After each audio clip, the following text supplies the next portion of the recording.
Note বাতিল ঘোষণার 50 দিন ফুরলো, কিন্তু দুর্ভাগ্যের নোটে গাছটা কি শেষ পর্যন্ত মুড়লো?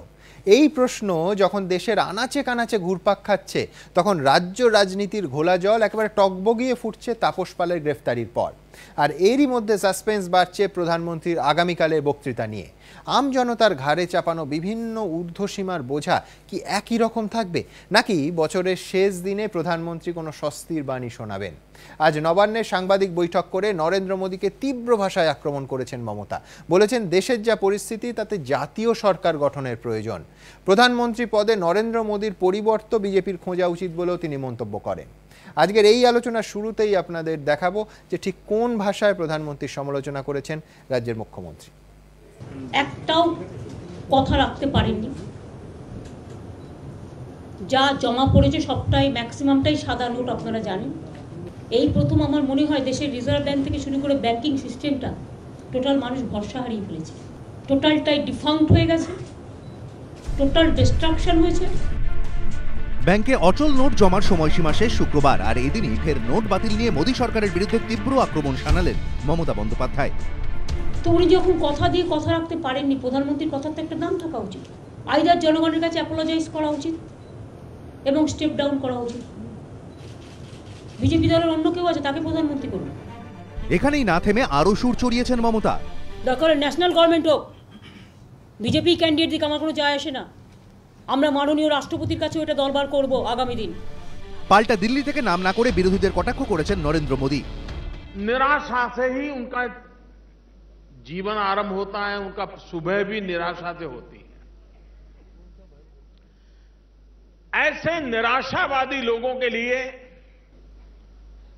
अभी तो कोई औषध अवेलेबल नहीं है। নরেন্দ্র মোদী যখন ডিজিটাল ইন্ডিয়া করার স্বপ্ন দেখাচ্ছেন, তখন তার বিরুদ্ধে বিশেষ কয়েকটি সংস্থাকে সুবিধে পাইয়ে দেওয়ার অভিযোগে সরব হয়েছেন মমতা। যেভাবে পেটিএম এর নামে কয়েকটা কোম্পানিকে নিয়ে এসে ভারতবর্ষের প্রধানমন্ত্রী মার্কেটিং করছেন, আলিবাবা এবং চার, আমি চোর বলিনি কিন্তু আলিবাবা এবং চার বলেছি। তো এমন কি ঘটলো যে মাত্র কয়েকটা লোক আর মাত্র দু একটা কোম্পানিকে প্রমোট করতে গিয়ে ভারতবর্ষের প্রধানমন্ত্রীকে পেটিএম এর ফেরিয়ালা শাস্তি হয়েছে। অনলাইন লেনদেনের প্রতি মানুষের আকর্ষণ বাড়াতে লটারি চালু করেছে মোদী সরকার। এদিন তার সূচনা করেন প্রধানমন্ত্রী। কেন্দ্রের এই লটারি প্রকল্প নিয়ে বিশেষজ্ঞদের অনেকে প্রশ্ন তুলেছেন। একজন প্রধানমন্ত্রী হয়ে যে যদি এটা করা হয় তাকে এই প্রাইজ দেওয়া হবে, এটা নিঃসন্দেহে একটা জুয়া। প্রধানমন্ত্রী এটা করতে পারেন না। আমাদের প্রধানমন্ত্রী মানে বকলমে কোনো বড় এই যে সব কোম্পানিগুলো এই যে বড় কাগজে তাদের বিজ্ঞাপন দেখি, হঠাৎ তাদের অ্যাম্বাসেডার কি করে হয়ে গেলেন, এরকম একটা উৎকোচের কথা বারবার বলছেন। ওই টাকাটাই বা 340 কোটি টাকাটা আসবে কোথা থেকে? এদিন একটি অ্যাপের উদ্বোধন করেন প্রধানমন্ত্রী। एक नई ऐप लॉन्च की गई है जिसका नाम रखा है भीम। यानी एक प्रकार से बाबा साहब आंबेडकर का नाम सारी अर्थव्यवस्था के अंदर ये भीम ऐप के द्वारा सेंटर स्टेज में आने वाला। পাল্টা কটাক্ষ ছুড়ে দিয়েছেন মমতা। আজকে লটারি করে প্রাইম মিনিস্টার একটা অ্যাপের নাম দিয়েছে বাবা সাহেব আম্বেদকরের নামে। এই এত নিচু মন কবে থেকে হলো? কারা অ্যাডভাইজার? কত অ্যাপ এদিকে ওদিকে ঘুরে বেড়াচ্ছে, চোরের অ্যাপ, ডাকাতের অ্যাপ, ভদ্র অ্যাপ, সবই আছে মিলিয়ে মিশিয়ে। প্রধানমন্ত্রী 50 দিন সময় চেয়েছিলেন, তা শেষ। এবার কি পরিস্থিতি পাল্টাবে সেই উত্তর এখনো না মিললেও নোট চর্চা কিন্তু তুঙ্গে। এবিপি আনন্দ।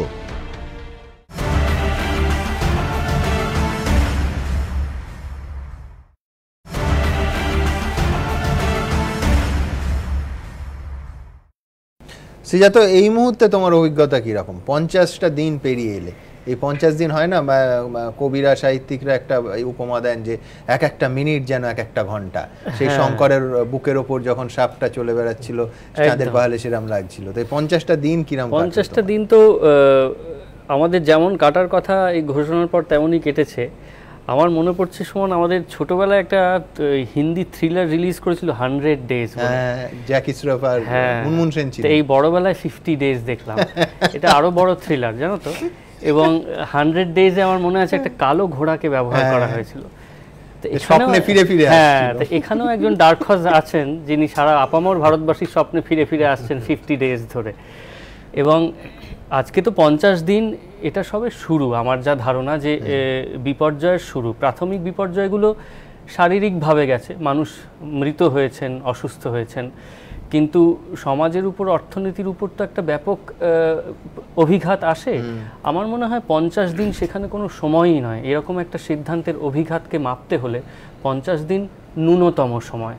আসল মাপটা পেতে পেতে বোধহয় আমাদের আরও সময় লাগবে, এবং দুর্দশা এত সহজে যাওয়ার এটা আমার মনে হয় না। পাল্টা যুক্তি যারা দিচ্ছেন তারা বলতে পারেন যে সুফলটা মাপতেও অনেক বেশি সময় লাগবে। ভবিষ্যতে পরবর্তী সময়ে পরবর্তী প্রজন্ম হয়তো বুঝবে যে আসলে কত বড় শক্তিশালী। সে তো যখন পোখরান হয়েছিল তখনও বলা হয়েছিল, হ্যাঁ, সমস্ত এই ধরনের ঘটনা ঘটানোর সময় আসলে সুফলটাকে সামনে রাখা হয়। কিন্তু আমার মনে হয়, আমার আসলে শক্তি চট্টোপাধ্যায়ের একটা লাইন মনে পড়ছে যে সে কি জানিত না যত বড় রাজধানী তত বিখ্যাত নয় এর হৃদয়পুর। রাজধানীতে বসে অনেক কথা বলা যায় সুমন, কিন্তু আমার মনে হয় যে উনি এটা নিঃসন্দেহে, ওর মধ্যেও এই ধারণাটা ছিল যে যে সিদ্ধান্ত উনি নিচ্ছেন 50 দিনে সেটাকে আবার ফ্লিপ ব্যাক করা সম্ভব নয়, কোনোভাবেই সম্ভব না। একটা বাচ্চাও সেটা বলতে পারে, সেটা বলার জন্য সমাজবিদ বা অর্থনীতিবিদ হতে হয় না। তো সেখানে 50 দিনটা আমার আমার মতে যে সেটা একটা ভাঁওতা ছিল, এবং মানুষের কাছে আমরা কিন্তু এই সরকারই আসলে এখন আমার মনে হয় ডিজার্ভ করি। যে পরিমাণ ভোটে উনি জিতে এসেছেন তার ফল আজ আমরা ভোগ করছি।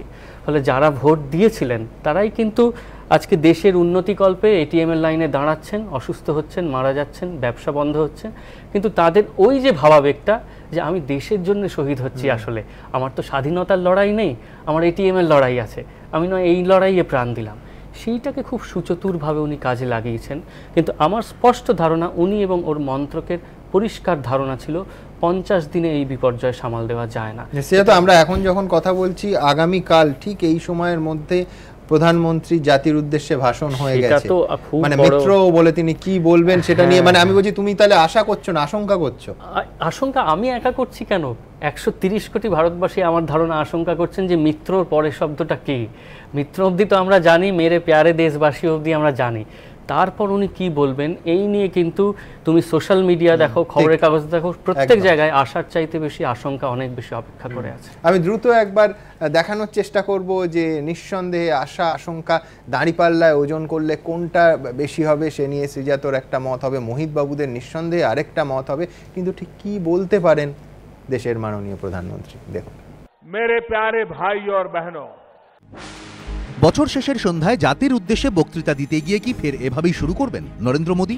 শনিবার ঠিক কি ঘোষণা করতে পারেন প্রধানমন্ত্রী, এ নিয়ে দেশ জুড়ে জল্পনা চরমে। পর্যবেক্ষকদের একাংশের মতে নোট বাতিলের জেরে গরিব মধ্যবিত্তকে যে দুর্ভোগ পোহাতে হয়েছে তা নরেন্দ্র মোদীও বিলক্ষণ টের পেয়েছেন। সূত্রের খবর, এই পরিস্থিতিতে ব্যাংক ও এটিএম থেকে টাকা তোলার ঊর্ধ্বসীমা বাড়িয়ে দিতে পারেন নরেন্দ্র মোদী। এই জল্পনা জোরালো হয়েছে কেন্দ্রীয় অর্থমন্ত্রীর মন্তব্যে। The Reserve Bank has very large amounts of currency available. সূত্রের খবর, মধ্যবিত্তের ক্ষতে মলম লাগাতে রান্নার গ্যাসের ওপর বড়সড় কোনো ছাড় দেওয়া হতে পারে। সস্তায় কেন্দ্রীয় আবাস গৃহঋণের কথাও ঘোষণা করতে পারেন প্রধানমন্ত্রী। সামনেই উত্তরপ্রদেশ, পাঞ্জাবের মতো রাজ্যে ভোট, তার আগে কৃষকদের ওপর নোটের চোট। এই প্রেক্ষিতে গরিব চাষিদের মন জিততে কৃষি ঋণ মকুবের মতো কোনো প্রকল্প ঘোষণা করতে পারেন প্রধানমন্ত্রী। পর্যবেক্ষকদের একাংশের ধারণা, শনিবার ফের একবার ডিজিটাল অর্থনীতির পক্ষেই সওয়াল করবেন মোদী। এক ধাপ এগিয়ে অনলাইনে লেনদেনের ক্ষেত্রে কর ছাড়ের ঘোষণাও করতে পারেন প্রধানমন্ত্রী। আর কি ঘোষণা করতে পারেন নরেন্দ্র মোদী? সূত্রের দাবি, তিনি যে কালো টাকা উদ্ধারে অনড় তা বোঝাতে বেনামি সম্পত্তির মালিকদের বিরুদ্ধে কড়া পদক্ষেপের কথা ঘোষণা করতে পারেন। নোট বাতিলের ফলে কত কালো টাকা উদ্ধার হলো, এর ফলে দেশের কি লাভ হলো, সেই হিসেব তুলে ধরে বিরোধীদের আক্রমণের জবাবও দিতে পারেন মোদী। পাশাপাশি নোট বাতিলের ভোগান্তি সহ্য করার জন্য অভিনন্দন জানাতে পারেন দেশবাসীকে। তবে এগুলি স্রেফ জল্পনা। মোদী কি বলবেন তা আগে থেকে কি আর হলফ করে বলা যায়? অনেকে বলছেন আর কিছু বলা যাক কিংবা নাই যাক, এটা বলাই যায়, বছরের শেষ দিনে নরেন্দ্র মোদী দেশবাসীকে নববর্ষের শুভেচ্ছা অবশ্যই জানাবেন। এখন শুধু সেই শুরুর অপেক্ষা। मेरे प्यारे भाई और बहनों, যদিও বৃহস্পতিবার প্রধানমন্ত্রীর দপ্তরের তরফে টুইটে বলা হয়েছে প্রধানমন্ত্রী নববর্ষের পার্টিতে জল ঢালবেন না। এবিপি আনন্দ।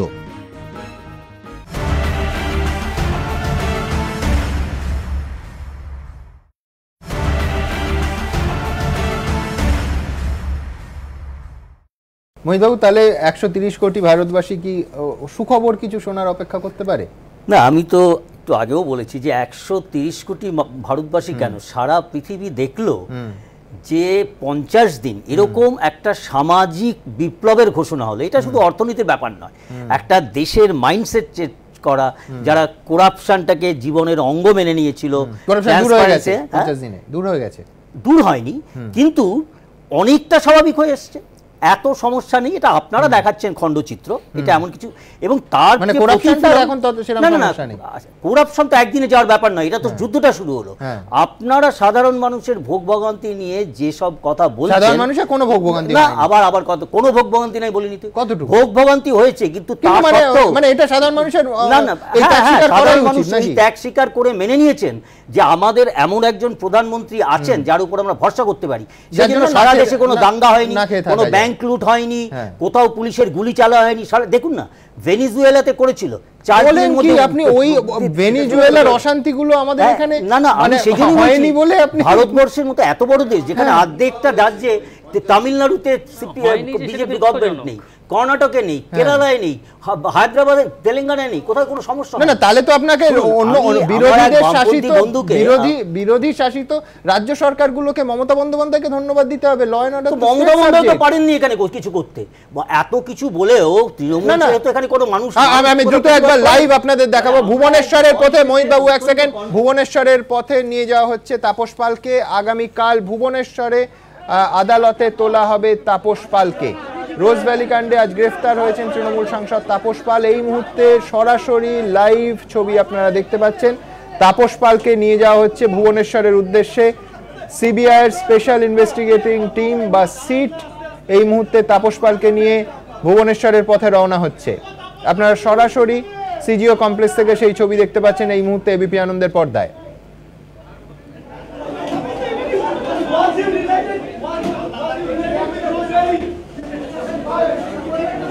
ভুবনেশ্বরের পথে রওনা হচ্ছেন তাপস পাল। তাকে আজ গ্রেফতার করা হয়েছে, সিবিআই তাকে গ্রেফতার করেছে। এই মুহূর্তে তাকে গাড়িতে তোলা হচ্ছে, ভুবনেশ্বরের পথে নিয়ে যাওয়া হচ্ছে। আগামীকাল ভুবনেশ্বর আদালতে তাকে তোলা হবে সিজিও কমপ্লেক্স থেকে সরাসরি। এই ছবি এই মুহূর্তে এবিপি আনন্দের পর্দায় আপনারা দেখতে পাচ্ছেন।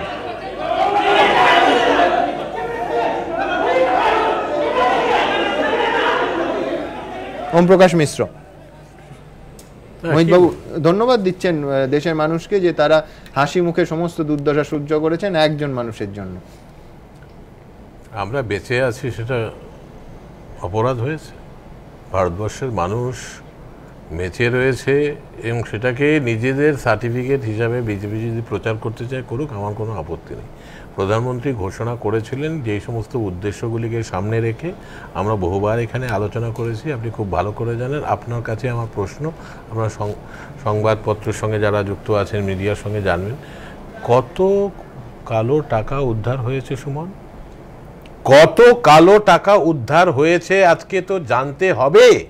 যখন তোমার স্টুডিওতে এসে আলোচনা করেছিলাম 8 তারিখে, মনে নেই যে বলেছিলেন 2-3 দিন অসুবিধা হবে?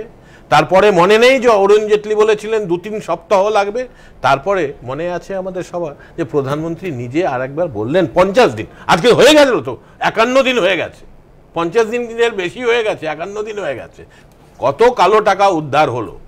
আর যে উদ্দেশ্য নিয়ে উনি করেছিলেন তার একটা কোনো উদ্দেশ্য যে চরিতার্থ করা সম্ভবপর হয়নি, সেটা জলের মতো স্পর্শ। এখন অসুবিধার জায়গাটা হচ্ছে যে জাতীয় স্তরে একটা অর্থনৈতিক বিপর্যয়, বিজেপির প্রতিনিধিরা এটা সম্পূর্ণ জানতেন।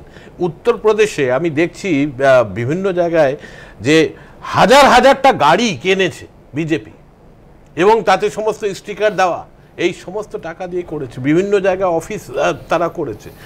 প্রধানমন্ত্রী নিজে পেটিএমের ফেরিওয়ালা হয়েছেন। আর প্রধানমন্ত্রী এটা লজ্জা করে না এটা বলতে? গোটা ভারতবর্ষের মানুষ এরপরে তো শুধুমাত্র ট্রানজ্যাকশন ফি এইটাই আর কি মানুষকে দিয়ে যেতে হবে। এই লেস ক্যাশলেস এই সমস্ত হচ্ছে changing of the goal post. উনি বরঞ্চ উত্তর দিন যে ওনার বিরুদ্ধে যে করাপশনের চার্জেসগুলি আনা হয়েছে এখনো পর্যন্ত উনি ডিনাই পর্যন্ত করবার মতো জায়গাতে নেই। আজকে গোটা ভারতবর্ষে রাজনৈতিক নেতৃত্ব, ব্যাংকিং সিস্টেমের উপর মানুষের যে বিশ্বাস ছিল, আস্থা ছিল, সেটা কিন্তু আজকে নষ্ট হতে বসেছে। আর তার থেকে পরিত্রাণের কোনো উপায় আমরা দেখছি না। যে এই যে নেতিবাচক যে প্রভাব সেটা কিন্তু সুদূরগামী, সুদূর প্রসারী, এবং সেটা ইকোনমিক স্ক্যাম হয়েছে, অর্থনৈতিক বিপর্যয় হয়েছে। প্রধানমন্ত্রীর কিন্তু উচিত এমন কিছু কার্যকরী পদক্ষেপ নেওয়া যাতে ওনার মান সম্মান থাকে। উনি নিজেই বলেছিলেন আজকে নাকি তিনি শাস্তি মাথা পেতে নেবেন। আমরা কেউ চাই না যে প্রধানমন্ত্রীকে শাস্তি দেওয়া হোক, কিন্তু পাশাপাশি তার কি কোনো নৈতিক এবং রাজনৈতিক দায় দায়িত্ব কি উনি এড়িয়ে যেতে পারবেন?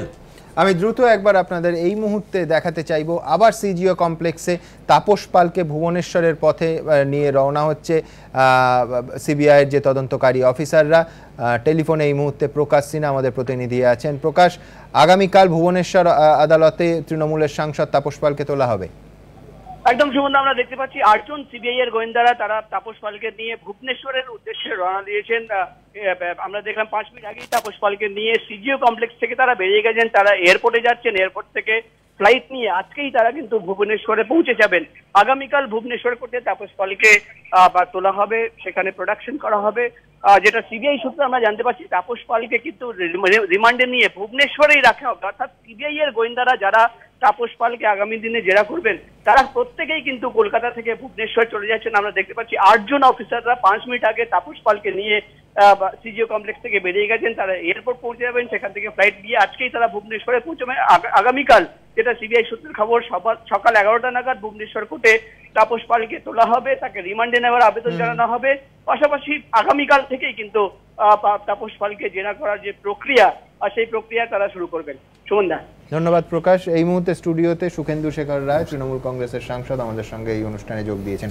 সুখেন্দুদা, প্রথমে যেটা জানতে চাইবো সেটা হচ্ছে যে এই তাপস পালকে গ্রেফতার এবং তাই নিয়ে রাজনৈতিক প্রতিহিংসা, এবং মমতা বন্দ্যোপাধ্যায় প্রেস কনফারেন্স করে বলছেন যে দীর্ঘ তালিকা তার হাতে আছে, পরপর তার বিভিন্ন নেতা এবং সাংসদ তাদের ডাকা হবে।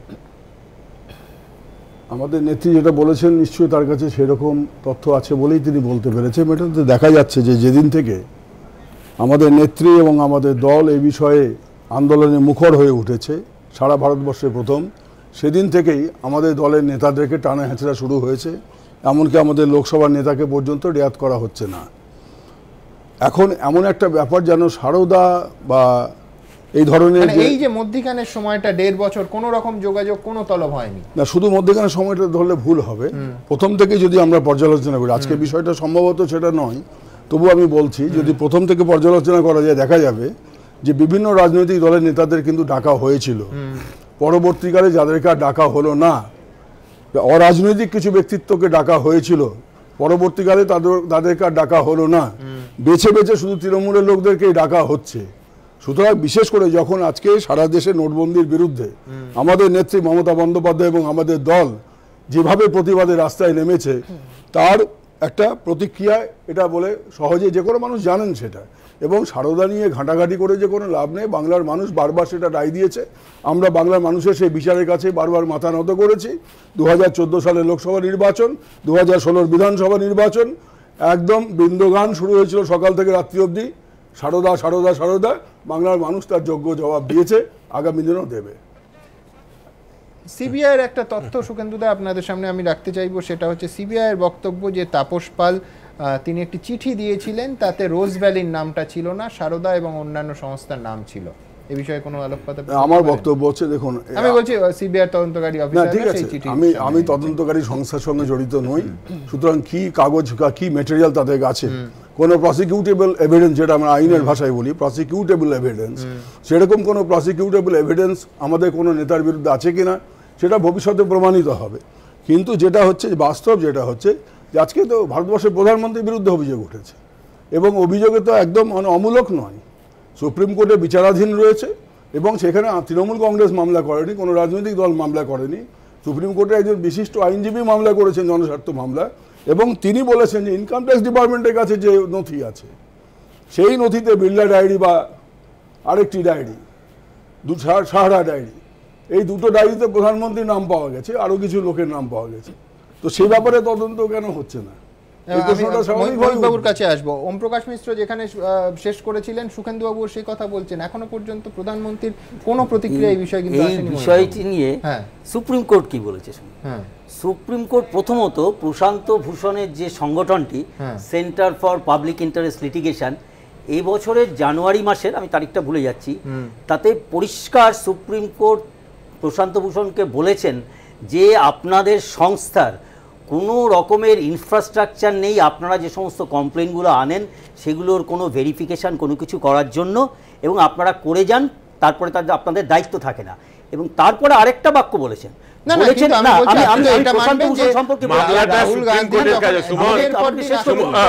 মামলাটা সুপ্রিম কোর্টের কাছে রয়েছে, প্রাইম মিনিস্টারের বিরুদ্ধে অভিযোগ, প্রাইম মিনিস্টার এখন পর্যন্ত কোনো রেসপন্স করেননি, প্রাইম মিনিস্টার এখনো তো রেসপন্ডই করেননি। না, এমন ভাবে বলা হচ্ছিল যে মামলাটা করেছে একজন ইন্ডিপেন্ডেন্ট মানুষ।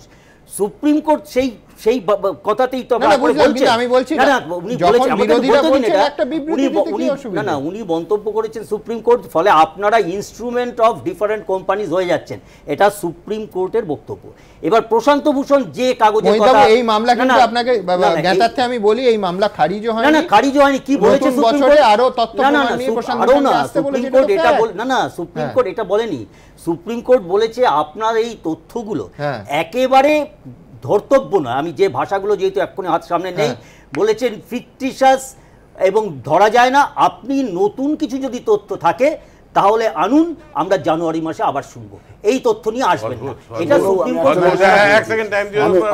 আমি একটা লাইন বলে শুনি। প্রশ্নটা এখানে যে ইনকাম ট্যাক্স রেট সাহারা কোম্পানিতে হয়েছিল কিনা, ইনকাম ট্যাক্স রেট বিড়লা কোম্পানিতে হয়েছিল কিনা, এবং এই দুটি জায়গাতে দুটি ডায়েরি ইনকাম ট্যাক্স দপ্তর উদ্ধার করেছিল কিনা, এবং যদি করে থাকে সেই ডায়েরিতে এই রেফারেন্সগুলো আছে কিনা যে বিভিন্ন সময়ে দেশের মাননীয় প্রধানমন্ত্রীকে টাকা দিয়েছে, তারা কেন দিয়েছে আমি জানি না, বা দিয়েছে কিনা জানি, এটা একটা অভিযোগ হতে পারে, কিন্তু এই এন্ট্রিগুলো আছে কিনা, এই প্রশ্নটা সমাধানটা আগে দরকার।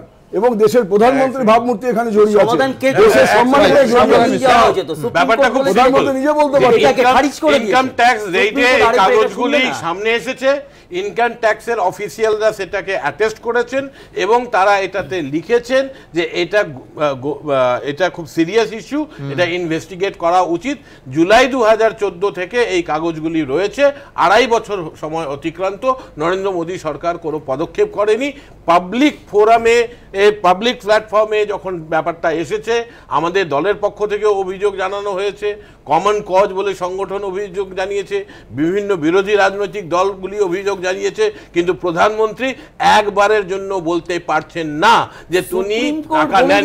এই জন্য বলতে পারছেন না, বলে দিই আপনাকে কারণটা হচ্ছে, শুনে নিন, কারণটা হচ্ছে আমি এই মুহূর্তে আপনি সেই জন্যই মনে করতে পারছেন না, বলেছেন নতুন তথ্য নিয়ে আসুন। সুপ্রিম অবজারভেশন মোহিত বাবু, আপনি অনেক বয়োজ্যেষ্ঠ, যখন কোর্ট করবেন না, কোর্ট সাংবাদিকরাও এইভাবে শব্দগুলো ব্যবহার মানুষের কথা বলছি, 50 দিনে মানুষ কিভাবে দিন কাটালো সেই কথা বিশিষ্ট শিল্পী অনুপ রায় এই অনুষ্ঠানে আমাদের সঙ্গে আছেন। আমরা গর্বিত অনুপদার রেখায় এই 50 দিনে মানুষের কি অবস্থা তার একটা ছবি উঠে এসছে। অনুপদা, যদি আপনার নিজের মুখে ব্যাখ্যা করেন। 50 দিন আগে নরেন্দ্র মোদী যে রোড রোলার চালিয়েছিলেন, সেই রোড রোলারটা অ্যাকচুয়ালি কিন্তু সাধারণ মানুষকেই টেনে নিয়ে যেতে হয়েছে। হ্যাঁ, এবং তাতে কিন্তু ব্ল্যাক মার্কেটিয়ার বলে যারা আমরা কালো টাকা যাদের, তাদের কিন্তু আর কোনো ভূমিকাই নেই। হ্যাঁ, রোড রোডের নিচের মাটিটা কি আদৌ সমান হচ্ছে? না, মাটিটা সমান হয়নি, একই রকম অমসৃণ রয়ে গেছে। 50 দিন আগে কিছু মানুষ তাদের প্রতিক্রিয়া দিয়েছিলেন, 50 দিন পরে তাদের সেই প্রতিক্রিয়া কি একই থাকলো নাকি 50 দিনে পাল্টালো? আমরা ছোট্ট একটা বিরতি নেব, তারপর তাপস পাল প্রসঙ্গে আবার আসবো এবং অবশ্যই নোটবন্দি প্রসঙ্গ তো থাকবেই। তার আগে দেখব সেই মানুষগুলোর প্রতিক্রিয়া আগের এবং পরে। কথায় বলে সময়ের মলম অনেক ক্ষত সারিয়ে দেয়, সেই মলমে কি নোটের চোট সেরেছে? নোট বাতিলের ঘোষণার পরপরই যারা ঘোর সমস্যায় পড়েছিলেন তাদের কি অবস্থার কিছু উন্নতি হয়েছে? আর যারা এই পদক্ষেপকে সমর্থন করেছিলেন তারাই বা কি বলছেন? যেমন অভিনেতা ঋষি কৌশিক, গোড়া থেকেই তিনি নোট বাতিলের পক্ষে।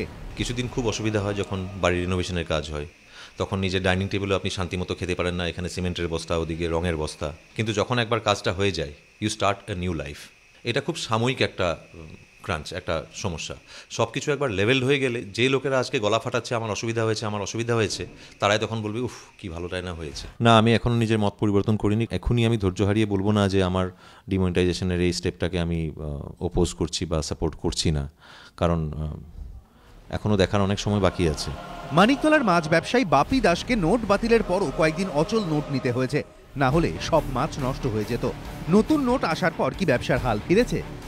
যেহেতু আমাদের কাঁচা মাছ, সেহেতু আমাদের মাছ বিক্রি না করলে আমাদের মাছটা পচে যাবে, মাছটা নষ্ট হয়ে যাবে। আমাদের কাঁচা মাল এটা আমাদের বিক্রি করতে হবে। এখন বাজারের পরিস্থিতি বিয়ে বাড়ি ছাড়া আদার্স খুচরো বিক্রি একদমই নেই। বাজারের অবস্থা যেরকম কাজ সেরকমই রয়েছে। নোট বাতিলের ঠিক আগে বেলেঘাটার শুভ্রা দাসের ছেলের বিয়ে ঠিক হয়েছিল। দুশ্চিন্তায় তখন কান্না ধরে রাখতে পারেননি। সেই বিয়ে হয়েছে ঠিকই, কিন্তু কিভাবে তা তিনিই জানেন। শহরে আয়লা এসেছিল তো, সে কি বিভৎস ভয়ঙ্কর হয়েছিল। এই মুহূর্তে আমাদের সংসার ঠিক সেই রকম। যে সমস্যায় ছিলাম সেই সমস্যাতেই রয়েছি। নিজের টাকা নিজের মতন করে তুলতে পারছি না। ছেলের বিয়ে দেওয়ার পর যে ধার দেনা থাকে, যথেষ্টই ধার দেনা থাকে, তো সেগুলো তো আর এখনো পুরো কিছু কমপ্লিট করতে পারলাম না। গোলপার্কের বাসিন্দা পেনশনভোগী চিত্রা গুহর সমস্যাও বিশেষ কমেনি। আমার পক্ষে হাঁটাটাই খুব কষ্টকর। না, পুরো পেনশনটা পাইনি, ওরা 10,000-এর বেশি দিতে পারলেন না। আমার তো সিবিএস সিস্টেম হওয়া সত্ত্বেও আমার নিয়ারেস্ট ব্রাঞ্চ রিফিউজ করেছে যে ওরা এখান থেকে দেবে না। আমার পেমেন্ট করতে অসুবিধা হচ্ছে। সময় গড়িয়েছে, দিন কবে বদলাবে প্রশ্ন এই মানুষগুলোর। সঞ্চয়ন মিত্র, অরিত্রিক ভট্টাচার্য, এবিপি আনন্দ, কলকাতা।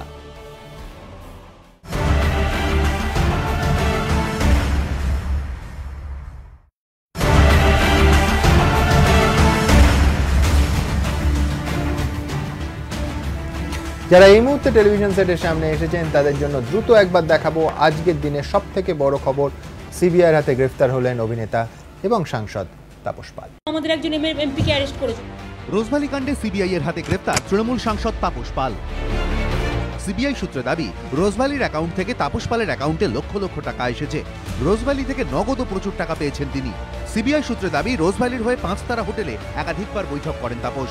অভিযোগ, তিনিই রোজভ্যালির কর্ণধার গৌতম কুণ্ডুর সঙ্গে নদিয়ার এক প্রভাবশালী নেতার পরিচয় করিয়ে দেন, যাতে সেখানেও রোজভ্যালির ব্যবসা ছড়ানো সম্ভব হয়। গৌতম কুণ্ডুকে রূপলী পর্দার দুনিয়াতেও নিয়ে আসেন তাপস পাল। এদিন তৃণমূল সাংসদকে 4 ঘন্টা ধরে জেরা করেন তদন্তকারীরা, তারপর গ্রেফতার। ঠিক এই অফিসের সামনে যে জায়গায় আমি দাঁড়িয়ে রয়েছি, তুমি দেখতে পাচ্ছ সামনে কিন্তু স্পেশাল ক্রাইম ব্রাঞ্চের অফিস। এই অফিসারের ভেতরেই কিন্তু তাপস পালকে বসিয়ে রাখা হয়েছে। জেরায় গোয়েন্দারা তাপস পালের থেকে জানতে চান রোজভ্যালি থেকে তিনি কখনো নগদে কোনো টাকা পেয়েছেন কিনা। সূত্রের খবর, উত্তরে তাপস পাল দাবি করেন রোজভ্যালি থেকে নগদে তিনি কোনো টাকা পাননি। অথচ সিবিআই সূত্রে দাবি, তাপস পাল যে রোজভ্যালি থেকে একাধিকবার নগদ টাকা পেয়েছেন সেই নথি তাদের কাছে রয়েছে। সঙ্গে সঙ্গে তা তাপস পালকে দেখানো হয়। এরপর তাপস পাল দাবি করেন রোজভ্যালি যে বেআইনিভাবে টাকা তুলত তা তিনি জানতেন না। কিন্তু সিবিআই এই কথা মানতে চায়নি। তাদের দাবি, এটা হতেই পারে না। রোজভ্যালির ফিল্ম ডিভিশনের ডিরেক্টর পদে থেকেও তিনি এই সংস্থার কাজকর্মের খোঁজ রাখতেন না। তাপস পালের জবাবে সন্তুষ্ট না হয়ে শেষমেশ বিকেলে তাকে গ্রেফতার করে সিবিআই। যদিও তৃণমূলের অভিযোগ, আমাদের একজন এমপিকে অ্যারেস্ট করেছে, হয়তো আরো যতজন আছে সবাইকেই অ্যারেস্ট করবে আমি জানি, আমার কোনো যায় আসে না। নোটবন্দি নিয়ে আন্দোলন, মানুষের আন্দোলন, এটা চলবে। তৃণমূল কংগ্রেস নোটবন্দির বিরুদ্ধে আন্দোলন করছে বলে তাকে তোমায় অ্যারেস্ট করতে হবে? কি বলছো না তো, ফিল্ম স্টার কি করে ডিরেক্টর বা ব্র্যান্ড অ্যাম্বাসাডার হলো? এটা তো তাদের কাজ, এটা তো তারা প্রমোট করে। আজকে 30 তারিখ কমপ্লিট হলে আমরা আবার সমালোচনা করব, আমরা প্রতিবাদ করব, আর আজকের দিনটাই ওরা আমাদের কাউকে অ্যারেস্ট করবেন, এটা আপনারা ভাবতে পেরেছেন কখনো? আমি তো জানতাম। পাল্টা বিজেপির বক্তব্য, সিবিআই এর মতো করে কাজ করছে। এখনো পর্যন্ত সুপ্রিম কোর্ট বা এখনো পর্যন্ত দেশের অন্য কোনো মাধ্যম এনডিএ মোদিজির সরকারের আমলে সিবিআইকে কেজড প্যারট, খাঁচায় পোড়া তোতা পাখি বলেনি। বিজেপি মানুষের ভোট পেয়ে দেশের একক বৃহত্তম দল হিসেবে শাসন পরিচালনার দায়িত্ব পেয়েছে। রাজনীতির মোকাবেলা রাজনীতির ময়দানে করার মতোই তার সামর্থ্য আছে। তৃণমূল সাংসদ তাপস পালের গ্রেফতারি নিয়ে আসরে নেমে পড়েছে সিপিএম কংগ্রেসও। কান ধরলে মাথা আসে, তাপস পাল কানও হলো না, হাত ধরা হয়েছে সবে। সিবিআই সূত্রে খবর, জেরার জন্য তাপস পালকে হেফাজতে চাওয়া হবে। তাকে জেরা করে আরও প্রভাবশালীর নাম মিলবে বলেও আশাবাদী গোয়েন্দারা। প্রকাশ সিনহা, এবিপি আনন্দ, কলকাতা। পঙ্কজবাবু, পাশাপাশি তৃণমূল নেত্রী আজকে দুজনের নাম করেছেন নবান্নে, মুখ্যমন্ত্রী সাংবাদিক সম্মেলন করে। আপনাদের দুই সাংসদ ঠিক কি বলেছেন তিনি, দেখব। তাদের হোটেলে কে কে থাকতো একজন মন্ত্রী বলা উচিত নয়, কিন্তু ও যদি আঘাত না করতো আমি বলতাম না this is not my culture. Babul Supriyo কবার আতিথেয়তা নিয়েছেন, রূপা গাঙ্গুলিরা কতবার নিয়েছেন, তারাও তো এমপি। ডেরেক ওব্রায়েন সোশ্যাল মিডিয়ায় বাবুল সুপ্রিয়র বক্তব্য এবং রোজ ভ্যালির প্রসঙ্গে কি বলছেন বাবুল তা আপলোড করেছেন, কি সেটা দেখাবো আপনাদের। রোজ ভ্যালি বিগত 4 বছরের প্রত্যেকটা ইভেন্টেই ছিলাম, আর তার জন্য আমি বিশেষ ভালোবাসা এবং কি বলবো গ্র্যাটিটিউড জানাবো আমাদের রোজ ভ্যালির চেয়ারম্যান গৌতমদাকে। আমি রোজ ভ্যালিকে আমি মনে করি ফুলের বাগানে আমিও একটা ফুল, সেটা আপনি যেভাবেই বানানটা করুন না কেন, আমি চেষ্টা করবো as a ending note to it. Rose ভ্যালির ফুলের বাগানে আমিও এক ফুল, বাবুল সুপ্রিয় বলেছেন। এই প্রসঙ্গে কি তার প্রতিক্রিয়া এবিপি আনন্দকে বলেছেন তিনি। আমি অ্যাজ এন এন্টারটেইনার, যেরকম বম্বের আরো বিভিন্ন আর্টিস্ট রোজ ভ্যালির জন্য অনুষ্ঠান করেছে, আমিও অ্যাজ এন এন্টারটেইনার অনুষ্ঠান করেছি। বাগানটা যেভাবেই তৈরি হোক না কেন, সেটা এখনকার পরিপ্রেক্ষিতে দেখলে হয়তো অন্যরকম মানে দাঁড়াতে পারে। তো যদি একটা শোতে যদি 10-12 জন আর্টিস্ট থাকে, যেরকম প্রায়শই ওদের প্রতি বছর একটা শো হতো ইন্ডোর স্টেডিয়ামে, বড় বড় লেজেন্ডারি আর্টিস্ট তাদের গিয়েছে, তাতে যদি বহু মানুষ যদি গায়, তাদেরকে যদি আমি কথা নিয়ে একটু খেলি, তাতে যদি সবাইকে ফুল বলে নিজেকে একজন ফুল বলি, তাতে এতে তো কারোর এপ্রিল ফুল হওয়ার কিছু নেই। দিদি আমাকে আমার 9ই আগস্ট বিয়েতে উনি সৌজন্য দেখিয়ে বঙ্গভবনে আমাকে 15টা ঘর অনেক কম রেটে করে দিয়েছিলেন, যেটা আমার তরফ থেকে গিফট।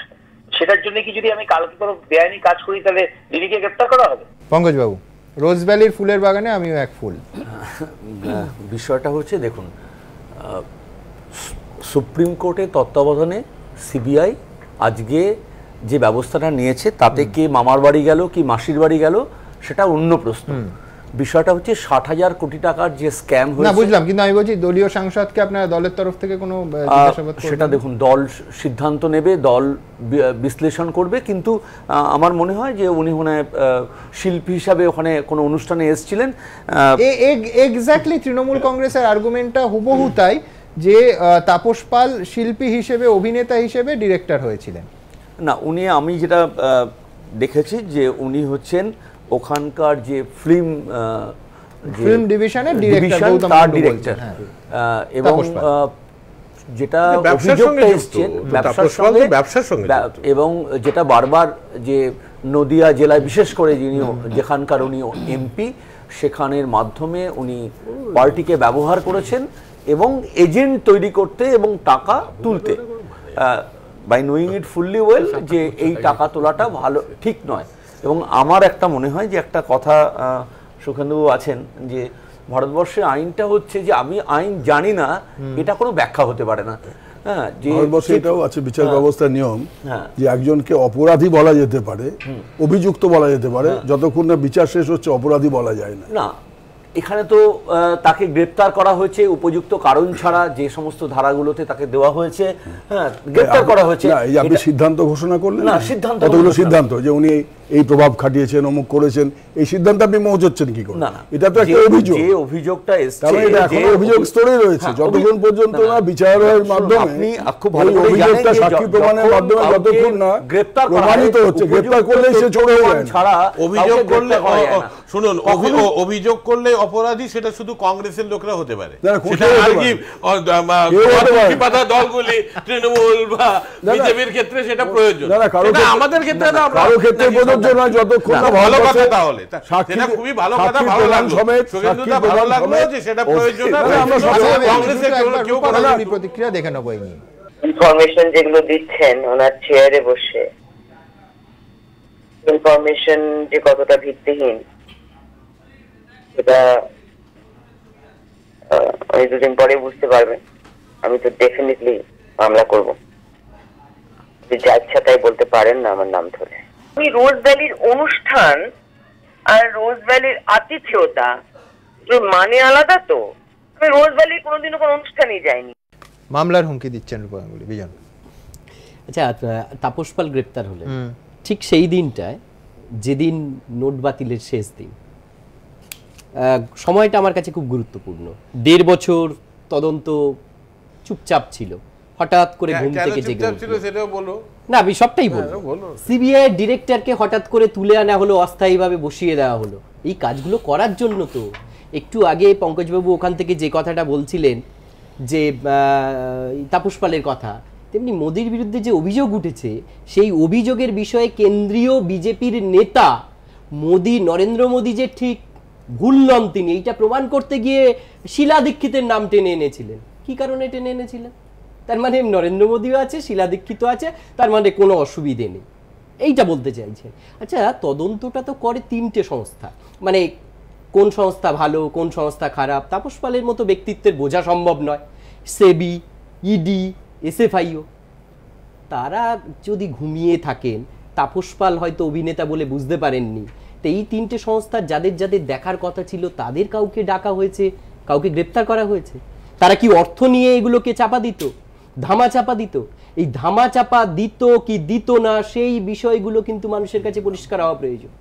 আমি মনে করি তাপস পাল যদি দোষী হয়, নিশ্চিত করে তাপস পালকে তার শাস্তি যা হবে হবে। শুধু তাপস পাল নয়, যে কোনো ব্যক্তিত্ব, যে ব্যক্তিত্ব ত্রিপুরা থেকে বলেছিলেন রোজ ভ্যালির দ্বিতীয় অনুষ্ঠানে এসে একটা উদ্বোধন করেছিলেন, জগাই মাধাইকে দেখছিলাম, আমাদের পশ্চিমবঙ্গের বিধানসভার 2জন বিরোধী দলনেতা, তারা যেভাবে একত্রিত হয়ে বললেন, শুধু বললেন না, আমাদের বিরোধী দলনেতা মান্নান সাহেব যে ত্রিপুরার ঘটনাটা রোজভ্যালি কাণ্ডে একইভাবে ওখানকার যিনি মন্ত্রী ছিলেন সেই মন্ত্রী এই রোজভ্যালির এজেন্ট ছিলেন, তার নামটা মনে পড়লো না, মানিক সরকারের নামটা মনে পড়লো না। আবার আমি বলছি যে এই হোল কাণ্ডে আমরা যেখান থেকে শুরু করছিলাম, দুটো জিনিস তো আমরা প্রত্যেকে অ্যাডমিট করছি যে এই নোট কাণ্ড, আমি এই কারণে বলছি নোট জমা দেওয়া, নোট বাতিল, নোট বদল ইত্যাদি, এই পুরো প্রসেসটা জুড়ে গত 50 দিন ধরে যা হয়েছে তাতে একটা যদি সামারি আমরা লাইন টানি, একটা হচ্ছে মানুষের বিশ্বাস সরকারের উপর, ভরসা যদি বলেন, ভীষণভাবে আহত হয়েছে, ক্ষতিগ্রস্ত হয়েছে।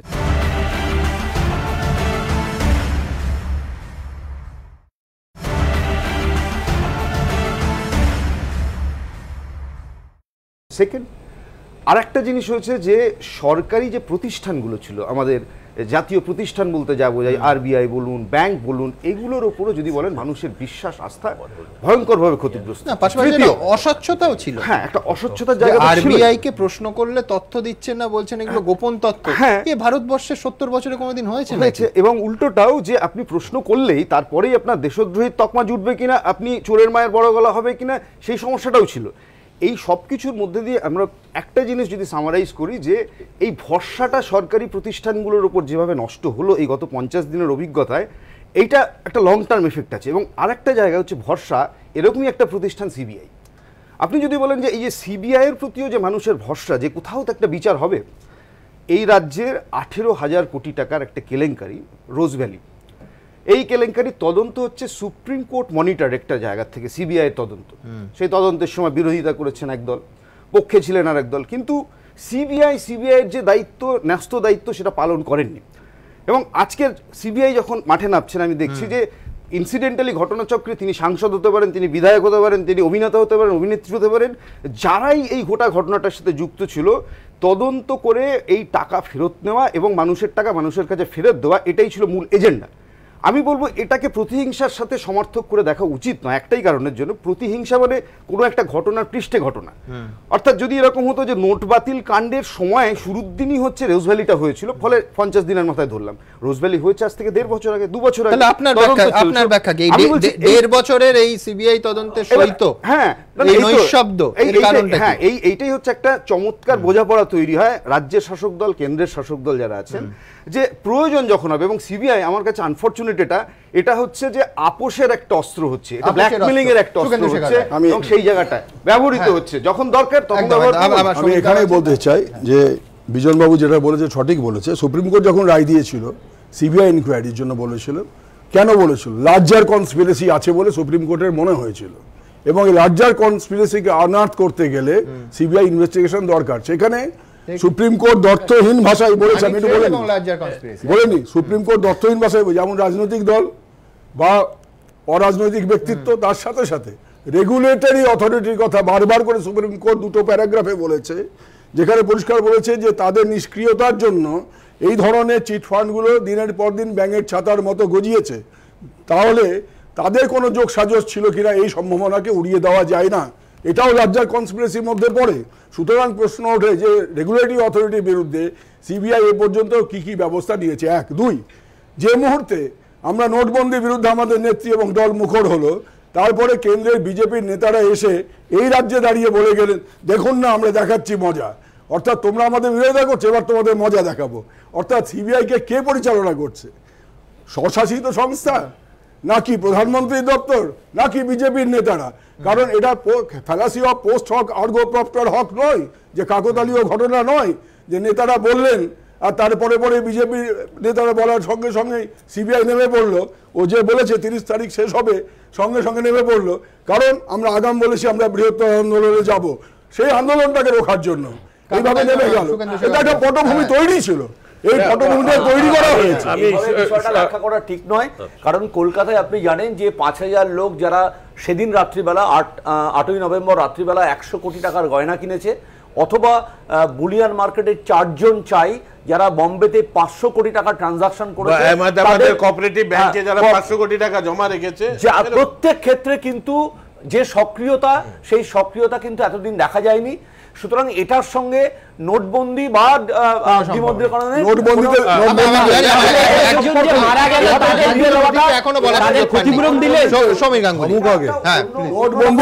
নোটবন্দিতে প্রথম যে প্রমাণটা আসলো 3 কোটি টাকা বিজেপি দল জমা দিয়েছে। নোটবন্দিতে প্রমাণ আসলো পশ্চিমবাংলা, উড়িষ্যা, রাজস্থান, বিভিন্ন রাজ্যে কোটি কোটি টাকার জমি কিনেছে। আমার সমিতির কাছে আসতে হবে। সমিতা, এখনো পর্যন্ত সিবিআই এর এই 1.5 বছর পর এই যে পুনরাবির্ভাব, এটা রাজনৈতিক তাৎপর্য থাকবে নাকি তদন্ত দিয়ে এটাকে জাস্টিফাই করা যাবে? দেখো, প্রথম কথা আমি একটা কথা বলি তোমাকে, লোভ মানুষকে সমালোচনার মঞ্চে নিয়ে আসবে। তুমি প্রত্যেকটা ব্যাপারে দেখো, মানুষের প্রত্যেকটা রাজনৈতিক দল বলো, ব্যক্তিগত প্রতিষ্ঠান বলো, ধর্মীয় সম্প্রদায় বলো, যখনই তাদের লোভ হয় তখনই তাদের সমালোচনার মঞ্চে আসতেই হবে। এই সমালোচনার মঞ্চে একজন আরেকজনের দিকে কাদা ছুড়বে। কিন্তু বর্তমানে মানে আমাদের চাকরির অভিজ্ঞতা এবং সূত্রের অভিজ্ঞতা থেকে যেটা দেখা যাচ্ছে, যে যখন যে রাজনৈতিক দল যেখানে রাজত্ব করেন, সেটা কেন্দ্রীয় হোক বা রাজ্যই হোক, তারা তাদের সুবিধার্থে আইন প্রণয়ন বলো, তাদের ক্ষমতায় বলো, তখন পুলিশ, সিবিআইও একটা তো সংস্থা, তারাও পুলিশের একটা অঙ্গ। এই যতগুলো একটু আগে বিজন যেসব জায়গাগুলো বলছিল, এদেরকে কিন্তু স্বাধীনভাবে কখনো কাজ করতে দেওয়া হয় না। এবার একটা প্রশ্ন কিন্তু খুব সদর্থক, যেটা মাননীয় মুখ্যমন্ত্রী বলছেন, সেটা হচ্ছে যে হঠাৎ এতদিন বাদে তুমি কেন জেগে উঠলে? তখন যারা এর আগে ধরা পড়েছে তাদেরকে কিন্তু আমরা আস্তে আস্তে জামিনের দিকে এগিয়ে দিয়েছি। এটা কিন্তু সিবিআই কে মানতেই হবে। সিবিআই যতই বলুক, প্রথমবার ডাকের পর সেই যে বেরিয়ে গেলেন আর ডাকাইলা এতদিন বাদে যখন হচ্ছে, সুতরাং একটা কথা কিন্তু আমাদের মানতেই হবে, সেটা হচ্ছে কোনো একটা অঙ্গুলি হেলন কিন্তু হচ্ছে। সেটা কার, কে, আমরা কেউ জানি না, কিন্তু একটা অঙ্গুলি হেলন হচ্ছে। যতদিন পর্যন্ত না কেন্দ্র বা রাজ্য, সমস্ত সারা ভারতবর্ষের যে ব্যবস্থা আছে, তোমার পরিকাঠামো, তাতে যতদিন না পুলিশকে নিরপেক্ষভাবে কাজ করতে দেওয়া হবে, যদিও এটা আকাশ কুসুম চিন্তা, কোনোদিন কেউ দেবে না। তোমাকে এর আগেও একটা তোমার অনুষ্ঠানে বলেছিলাম, কেউ দেবে না, কিন্তু না দিলে এই তরজা কিন্তু চিরদিন বজায় থাকবে। এবং নিজেদের রাজনৈতিক ফায়দা তোলার জন্য প্রত্যেকটা রাজনৈতিক দল তার কুক্ষিগত যে প্রশাসন বা পুলিশ থাকবে তাদেরকে কাজে লাগাবে। এর বাইরে তুমি কিছুতে বেরোতে পারবে না। আমার সুপ্রিম কোর্টের মাননীয় বিচারপতির কেজড প্যারট, খাঁচাবন্দি তোতা, এই শব্দবন্ধ মনে পড়ে যাচ্ছে, তার কারণ শিল্পী অনুপ রায়ের পরের ছবিটা এই তাপস পালের গ্রেফতারি মামলা নিয়ে একেবারেই। অনুপদা নিজের মুখেই এই রেখার ব্যাখ্যা চাইবে। তাপস পাল গ্রেপ্তার হয়েছে আমরা সবাই জানি, এবং সিবিআই এর দ্বারা, এবং সিবিআই কে অনেকদিন আগে আমরা সবাই জানি যে বলা হয়েছিল যে তোতা পাখি, সেই তোতা পাখি যখন যে ব্যবহার করছে তার হয়ে সে কাজ করছে। তো এখানে একজন সে ওই তোতা পাখিটাকে একদম ধরেই নাচে, অদৃশ্য অঙ্গুলি নাচাচ্ছে পুতুল নাচে। বললাম সুমন, একটু আগে সুগেন্দুবাবু বলছিলেন যে সুপ্রিম কোর্ট লার্জার কনস্পিরেসি আনরাভেল করতে বলেছে। এখানে কিন্তু মনে রাখার প্রয়োজনীয়তা রয়েছে, রাজ্য সরকার বছরের পর বছর অপোজ করেছে যাতে সিবিআই এনকোয়ারি না হোক, ইনভেস্টিগেশন না হোক। এটা ঠিক যে রাজনৈতিক প্রতিশোধের একটা জায়গা বিজেপির শাসনকালে আমরা দেখছি। একই রকম ঘটনা কিন্তু পশ্চিমবঙ্গে হচ্ছে। তুমি যদি খেয়াল করে দেখো, আর এটা আমার কাছে খুবই গুরুত্বপূর্ণ, এই গত পরশুদিনও পাথর প্রতিমাতে আমাদের অফিস দখল হয়ে গেছে, বিভিন্ন জায়গায় মিথ্যে মামলা দেওয়া। এটা ইম্পর্টেন্ট আমার কাছে। পাথর প্রতিমায় কংগ্রেসের অফিস দখল করাটা মানা যাবে না। ঠিক তেমনি ভাবে যদি বিজেপি বা কংগ্রেসের শাসন বা যে কোনো রাজনৈতিক দলের শাসন তারা যদি সিবিআইকে অপব্যবহার করে সেটাও মানা যাবে। কিন্তু এক্ষেত্রে রোজভ্যালি কাণ্ড, সারদা, নারদা, এইটা তো দীর্ঘ ইতিহাস রয়েছে। পশ্চিমবঙ্গের মানুষ চেয়েছিলেন সিবিআই এনকোয়ারি হোক, সিবিআই ঘুমিয়েছিল। অল্প একটু দেখছি যে তাদের ঘুম ভেঙেছে। তারা যদি আরো এগিয়ে যায়, সারদা নারদাকে নিয়ে আসে, দেশের জন্য ভালো, পশ্চিমবঙ্গের জন্য ভালো। অগাস্টা হেলিকপ্টারটাও যদি হয় আরো ভালো। আমি একটা বিষয় বলবো, অগাস্টা হেলিকপ্টারটাও যদি সিবিআই ঠিকমতো আপনারা যে পরিসংখ্যান দিয়েছিলেন যে স্বল্প সঞ্চয়ে বিনিয়োগ 2010-11-তে 12,179 কোটি টাকা থেকে 11-12-তে সেটা 1,658 কোটি টাকা, মানে প্রায় 90%, 85 থেকে 90% ফল করেছে। এবং আমি আশ্চর্য যে এই স্বল্প সঞ্চয়ের বিরাট অংশ টাকাটাই কিন্তু রাজ্য সরকার পায়, অথচ এই কমে যাওয়ার জন্য কিন্তু মাথা ব্যথা নেই, কারণ টাকাটা ঘুর পথে কোনো একটা জায়গায় গিয়েছে। আপনারা দেখিয়েছেন বারবার করে আপনাদের কাগজে। হ্যাঁ, আমি মানে এছাড়াও যে কথাগুলো আমি বুঝতে পারছি না, সুপ্রিম কোর্টের অধীনে যে কাজটা করছে তত্ত্বাবধানে, সেটাকে কেন সরকার বলছেন অভ্যাস, আমি এটা বুঝতে পারছি না। এই জন্য বলছি সুপ্রিম কোর্ট আজকে অবজারভেশন দিয়েছে, সুমন, সুপ্রিম কোর্ট আজকে অবজারভেশন দিয়েছে নরেন্দ্র মোদী সরকার সিবিআই কে মিসইউজ করছে। আজকেই অবজারভেশন দিয়েছে, যেরকম ভাবে আপনারা অ্যাডিশনাল চার্জ দিয়েছে সেই সম্পর্কে অনেকদিন পরে আজকে অবজারভেশন দিয়েছে। আমি অনেকক্ষণ ধরে সিজাতর মুখে মিচকি মিচকি হাসি দেখছি। সিজাতর, আবার আমি যেখান থেকে এই পর্ব শুরু করেছিলাম যে ওই 50 দিন সাধারণ মানুষের, এই মুহূর্তে ঠিক আর বললাম তো 24 ঘন্টাও নেই, ঠিক কি অপেক্ষা করছো? নরেন্দ্র মোদী সম্ভবত তার অফিসিয়াল অ্যাকাউন্ট থেকে টুইট করেছেন যে তিনি বর্ষ শেষের যে আনন্দ সেখানে জল ঢালবেন না। আমার বসে বসে হাসি পাচ্ছিল এই কারণে, সুমন, যে কিসের মধ্যে আছি আসলে। হ্যাঁ, মানে আজকে এই অনুষ্ঠানে যে যে বিন্দুগুলো ছুঁয়ে যাওয়া হলো তার মধ্যে একটিও নিয়েও গৌরব করতে পারলাম না, বরং প্রত্যেকটি নিয়েই লজ্জায় মাথা নত করতে হলো। আমার মনে পড়ছে না শেষ কবে গৌরব করার জন্য এখানে এসেছি, বোধহয় দীপা যেবার মেডেল জিতেছিলেন সেইবার। তো আমাদের গৌরবের জায়গাগুলো এত খাটো হয়ে গেছে আর লজ্জার জায়গাগুলো এত বৃহৎ হয়ে গেছে যে একজন সাধারণ মানুষ হিসেবে, এই দেশের নাগরিক হিসেবে এখন খারাপ লাগে আমার। আমি শেষ করব, নতুন বছর আসছে, দিগন্তে দেখা যাচ্ছে। কাল ঘোষণায় কোনো কিছু আশা করছো? আমি সাধারণ মানুষের কোনো রিলিফ? দেখো, আমার মনে হয় না সেরকম, কারণ ঘোষণা দিয়ে যদি রিলিফ হতো। হ্যাঁ, এই আমাদের যে আলোচনা হচ্ছে না, নীরেন্দ্রনাথ চক্রবর্তীর সেই উলঙ্গ রাজার বাচ্চা ছেলেটার দরকার, যে বলবে রাজা তোর কাপড় কোথায়। তাপসপালকে গ্রেফতার করে একটা লাভ হয়েছে, নোট বাতিলের টাকার আর হিসেব দিতে হলো না, এই আলোচনায় সবাই মত হইল না। কালকে বর্ষ শেষে আপনাকে আমি যদি কোনো এসএমএস করি, শুভেচ্ছা পাঠাই, এটা যখন পৌঁছাবে যত ঘন্টা বাদে, সেই নেটওয়ার্কের উপর দাঁড়িয়ে আমরা ডিজিটাল ইন্ডিয়া এন্ড ক্যাশলেস সোসাইটির স্বপ্ন দেখছি। এটা হচ্ছে সবচেয়ে ট্র্যাজিক। তাও কলকাতা থেকে কলকাতায়। আমার প্রত্যাশা হচ্ছে যে আগামীকাল মাননীয় প্রধানমন্ত্রী দেশবাসীর কাছে সমস্ত তথ্য হাজির করবেন এবং বলবেন যে এত কালো টাকা উদ্ধার হয়েছে, এত কালো টাকার কারবারির বিরুদ্ধে ব্যবস্থা নেওয়া হয়েছে, এত চোরাচালানকারীদেরকে ব্যাংক জাল নোট উদ্ধার করা হয়েছে, ড্রাগ ট্রাফিকিং বন্ধ করা গেছে, এই তথ্যগুলো তিনি দেবেন। পাশাপাশি লালকৃষ্ণ আদবানি যেভাবে জৈন ডায়েরির পরিপ্রেক্ষিতে পদত্যাগ করে তিনি তদন্তের পথকে প্রসারিত করেছিলেন, যেভাবে প্রধানমন্ত্রীর বিরুদ্ধে আজকে ওই ডায়েরি নিয়ে প্রশ্ন উঠেছে, উনিও পদত্যাগ করে তদন্তের পথকে প্রসারিত করবেন। দেশবাসী হিসেবে আমার এটা প্রত্যাশা। হ্যাঁ, আমার মনে হয় পূর্ণাঙ্গবর্তীর লাস্ট লাইনটা দিয়ে শেষ করব, যে আমরা মাছটি খাবো, আশ খাবে জনসাধারণ। সেই দিকে আশঙ্কা প্রত্যাশা নিয়েই নতুন বছরে আমরা পা রাখবো, কিন্তু তার আগে অবশ্যই আপনারা নজর রাখবেন এবিপি আনন্দের পর্দায়। আগামীকাল আর 24 ঘন্টাও বাকি নেই, জাতির উদ্দেশ্যে প্রধানমন্ত্রীর ভাষণ। কি বলতে পারেন প্রধানমন্ত্রী, সেদিকে আমাদের চোখ থাকবে, আপনাদের চোখ থাকবে ABP Ananda.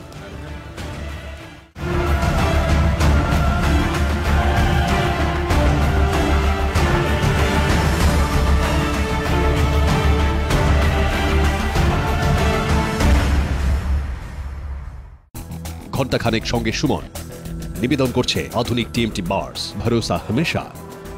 Powered by Nordus LED lighting, out of the world brightness. সহযোগী নিবেদক সফেদ ডিটারজেন্ট পাউডার, সাফাইকা সুপারস্টার। বিবেকানন্দ হসপিটাল, দুর্গাপুর। আমরা জানি জীবনের মূল্য। চোকো ক্রেজি হামসফর, রাজা ওয়েফিজ, রুদ্রাণী চক্কি ফ্রেশ আটা, স্বাদ ও শক্তির মেলবন্ধন।